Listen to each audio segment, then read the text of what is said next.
IMF की 5 में से 3 शराइत पूरी नहीं कर सकी हुकूमत कि हम हदफ जो है उनको मिस कर रहे हैं, टारगेट्स को मिस कर रहे हैं। 13,000 अरब के सालाना टारगेट से हम खासा पीछे नजर आ रहे हैं। ये जो सवाल हमारे सामने है कि 1.1 बिलियन डॉलर की ये जो किस्त की मंजूरी है, ये कितना बड़ा चैलेंज है इस वक्त विफाक के लिए, और क्या विफाक करप्शन से मुतालिक फ्री एंड फेयर रिपोर्ट जारी कर सकेगा? ये सवाल भी अपनी जगह पर मौजूद है। डिस्कशन का आगाज करते हैं। एहतशामुल हक साहब हैं, डॉक्टर दानिश है, जाहिर शाह शिराजी हैं, शहजादा जुल्फिकार साहब हैं हमारे साथ आज पैनल पर। तमाम का बेहद शुक्रिया। डॉक्टर साहब, कैसे देख रहे हैं आप इसको? बहुत शुक्रिया आपका। देखिए, IMF की जो शराइत है उसे सख्त कहना मेरा ख्याल है ये गलत होगा। हाँ, एक लिहाज से सख्त है कि अगर ये जो सियासी हुकूमतें हैं ये अवाम के मसाइल हल करने के लिए अगर आगे बढ़ेंगी तो ये शराइत सख्त नहीं है। ये अभी देखें, IMF की 5 में से 3 शराइत पूरी नहीं कर सकी हुकूमत। और क्यों नहीं कर सकी?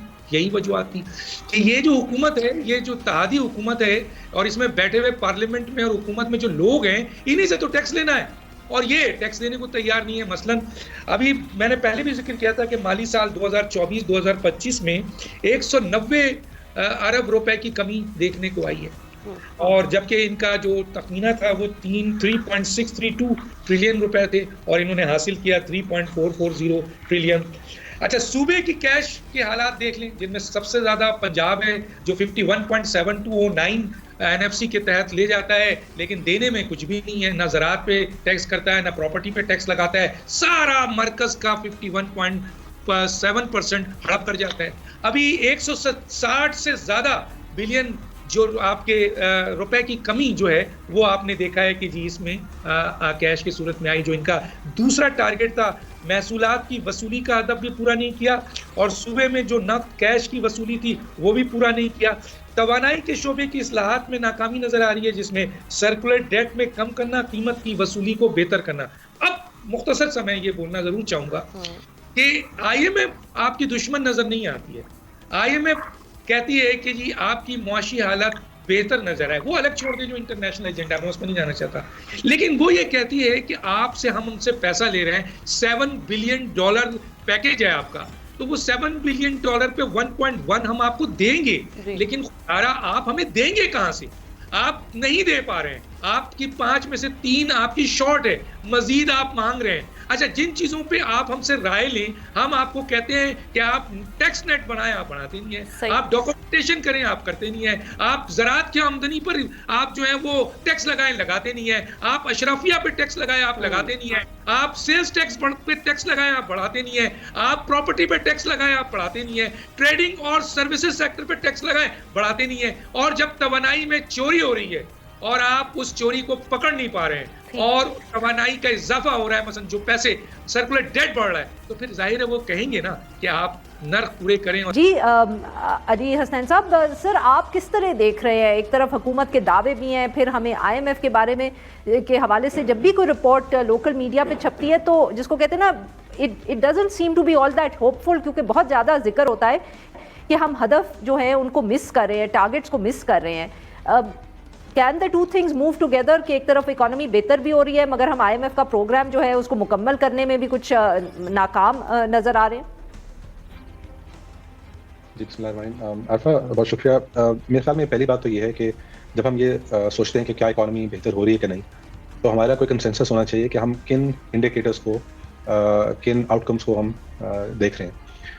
हुकूमत ने कभी भी ये दावा नहीं किया कि उसकी इकोनॉमिक मैनेजमेंट ख़राब है, और हम लगातार एक के बाद दूसरी हुकूमत की बुरी इकोनॉमिक परफॉर्मेंस को भी देखते रहे, जिस दौरान थ्रू आउट हुकूमत हमने हमेशा, चाहे वो किसी भी पार्टी की हुकूमत हो, उसने हमेशा यही दावा किया है कि इकोनॉमी ठीक जा रही है, बेहतर जा रही है, इम्प्रूव कर रही है। सो गवर्नमेंट के दावे के बजाय अगर हम कुछ इंडिकेटर्स को सामने रखकर उसके बारे में सोचें कि इकोनॉमी की बेहतरी के लिए हमें क्या क्या ऐसी निशानियाँ हैं जिससे हम ये तयन कर सकेंगे कि मैशत बेहतर हो रही है कि नहीं, तो वो बेहतर है। अब उसके अंदर हुकूमत जो है सबसे पहले इन्फ्लेशन की बात कर रही है।